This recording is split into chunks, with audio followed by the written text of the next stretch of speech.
Bonjour à tous, merci de la confiance. Vous savez la première chaîne YouTube à travers les mondes télé, Chango. Vous en essayez mingi, vous avez un bino, entretien et allélo, tu es un bipo nabino. Martin n'a pas perdu les élections, il a gagné les élections. Boye bisa bango bati kapeli seki. Congolais asi à la muki. La muka asala ka ba réflexion ya bien pour na mboka oyo. FCC na la muka ba ebani bien. Manque à confiance déjà. Il n'y a aucune coalition entre FCC et Nalamuka. Le fait que nous gardions jalousement les preuves que nous avons, c'est parce que nous avons un grand respect pour nos frères. Union sacrée. Le blocage au niveau de la CENI a un nom. Il s'appelle M. Félix Tshilombo.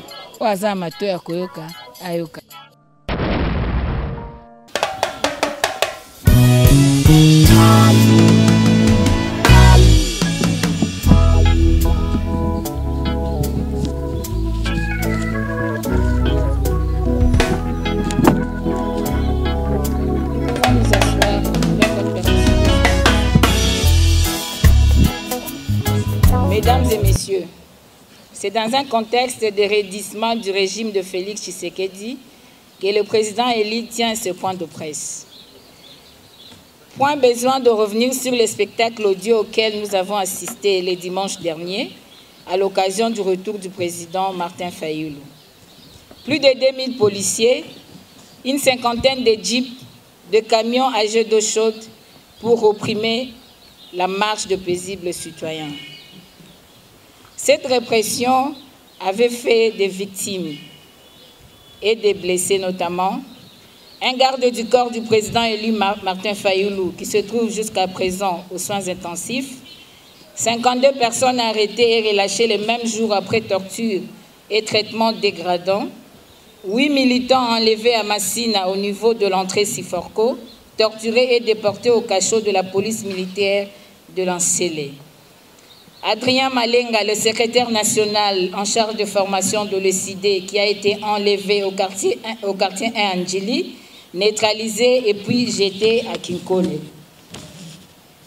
ECD condamne ces pratiques barbares, rétrogrades et inhumaines et va saisir les instances judiciaires nationales et internationales pour des sanctions exemplaires. Pourtant, le pays est toujours en guerre et le commandant du peuple, président élu Martin Fayulu, doit prendre la parole pour s'adresser au peuple congolais sur la situation actuelle et ses enjeux.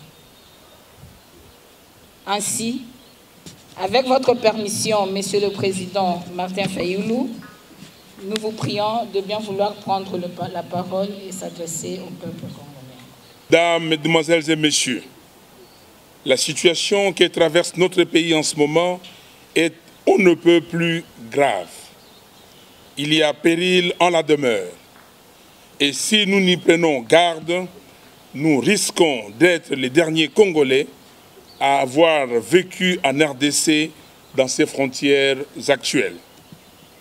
Aujourd'hui, comme hier, les éléments des armées rwandaises et ougandaises regroupés au sein d'une unité appelée M23, sèment la mort et la désolation dans le Nord Kivu, notamment à Bunagana, Kiwanja, Rutshuru, Rubare, Rumangabo, Rugari. Maintenant, ils avancent vers Goma.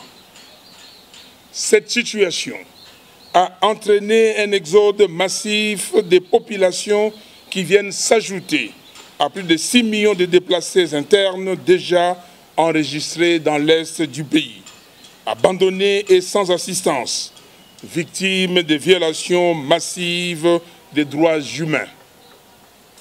Il va sans dire que la RDC souffre de cette situation à partir de la première agression du Rwanda et de l'Ouganda sous les labels de l'AFDEL en octobre 1996. Depuis, le président du Rwanda, M. Paul Kagame, s'est érigé en faiseur de différents présidents qui se sont succédés à la tête de la RDC. C'est inacceptable. Les conséquences de la crise de légitimité et des dénis de souveraineté qui en découlent se font sentir aujourd'hui. Le Rwanda et l'Ouganda se donnent à cœur joie dans la déstabilisation de la partie est de notre pays, qui s'étend dans d'autres parties du territoire national, notamment dans les Maïndombe et les Kwilu.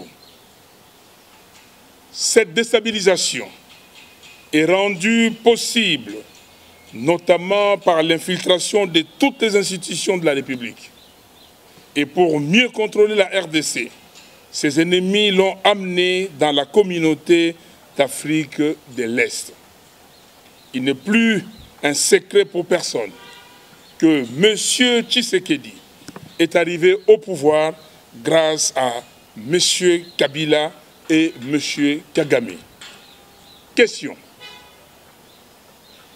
Quelle serait alors la motivation profonde pour M. Kagame aujourd'hui d'agresser M. Tshisekedi alors que ce dernier a reconnu lui avoir tout donné? Deuxième question. Pourquoi M. Tshisekedi n'a-t-il jamais pointé du doigt directement M. Kagame en le désignant comme étant l'auteur principal de cette agression? Le discours, c'est bon.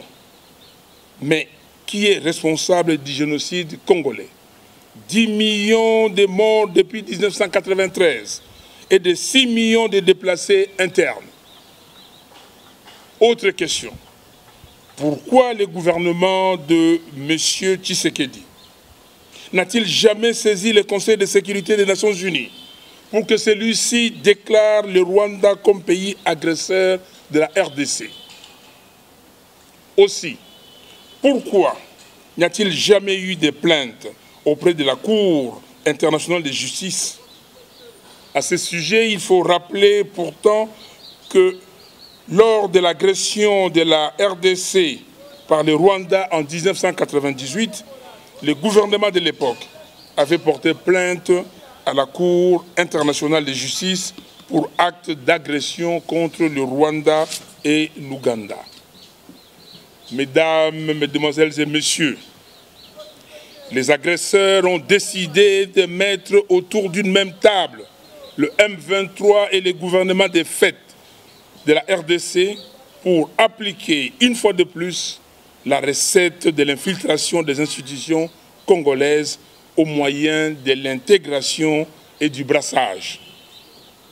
En réalité, le processus de Nairobi est un processus de validation des nouvelles frontières des territoires conquis en RDC par le Rwanda.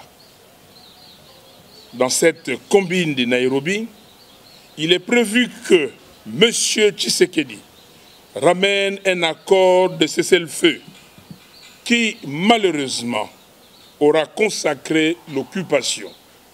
C'est ce que j'appelle le fait accompli d'occupation. Et c'est cela le vrai but de cette guerre. En effet, M. Tshisekedi a signé de nombreux accords avec les pays qui nous agressent et aucun de ces accords n'a été révoqué. De ce qui précède, j'accuse M. Félix Antoine Tshisekedi Tshilombo de haute trahison. M. Félix Tshisekedi et ses mentors sont cyniquement et désespérément à la recherche d'un argument électoral et de conservation de pouvoir.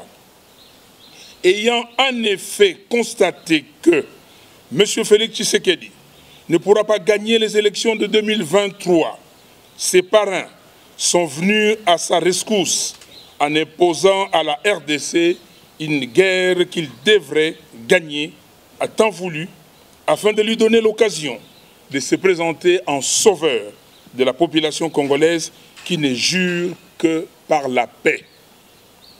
Il aura ainsi gagné la guerre, mais les territoires conquis par le M23 resteront rwandais et le Rwanda aura allongé ses frontières. Le peuple congolais, debout, s'y opposera avec la dernière énergie. Nous disons que la paix se gagne par les combats, non pas une trêve. Nous voulons une paix durable et définitive.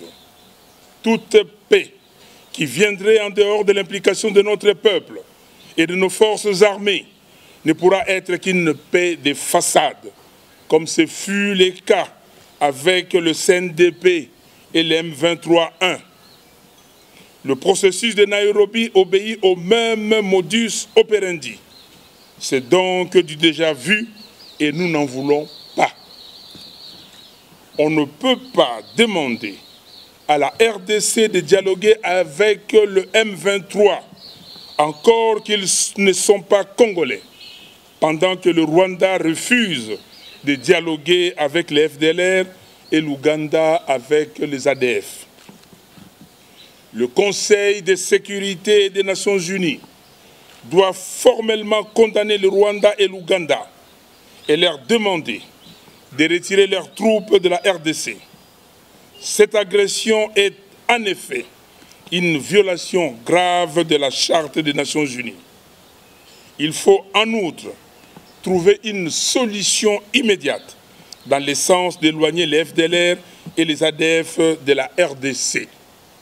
Il faut enfin mettre un terme au mandat actuel de la MONUSCO et la remplacer par une nouvelle mission qu'on appellerait ONU-RDC, Opération des Nations Unies en RDC, avec un mandat offensif de rétablissement de la paix et de maintien de l'intégrité territoriale de la RDC. Peuple congolais, cette guerre doit cesser d'être une combine privée entre les sieurs Tshisekedi et Kagame. Elle doit devenir l'affaire de tout un chacun. Tout Congolais doit être au combat, conformément à l'article 63 de notre Constitution, qui dispose que, je cite, « Tout Congolais a les droits et les devoirs sacrés de défendre le pays et son intégrité territoriale face à une menace ou une agression extérieure. » Que vous soyez au sud, au nord, à l'ouest et à l'est, ou dans la diaspora, mobilisons-nous tous pour soutenir nos vaillants militaires qui se battent pour l'intégrité de notre territoire et prouvons au monde entier que le Congo est un, indivisible et il le restera. Je vous remercie. Que Dieu bénisse le Congo et son vaillant peuple. Merci, Monsieur le Président. Mesdames et Messieurs, nous venons de suivre l'adresse du président élu Martin Fayulu Madidi. Comme nous avions dit au début que c'était un point de presse. Et maintenant, avec votre permission, Monsieur le Président, nous pouvons clôturer. Merci beaucoup. Ok, nous sommes à la fin de notre point de presse.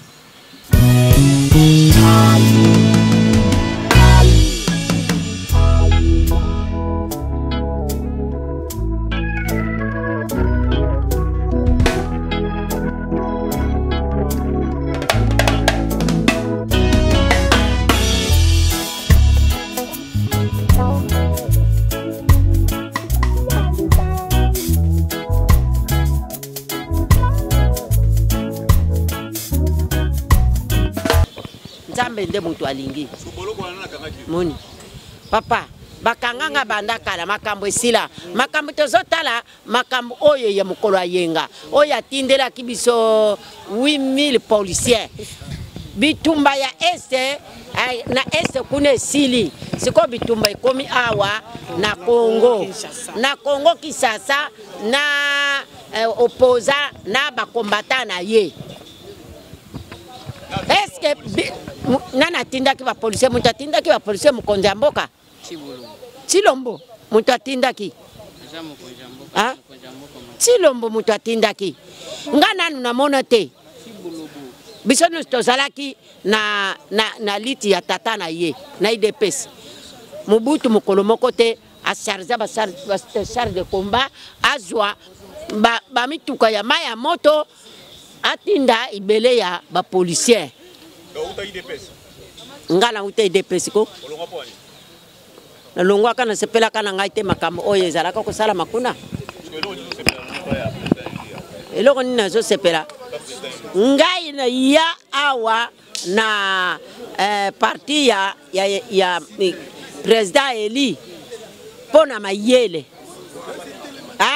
pona mayele na koki kotambola pona luyenge te na tambola na mutu oyo aza na mayele oyo ezolakisa batu nzela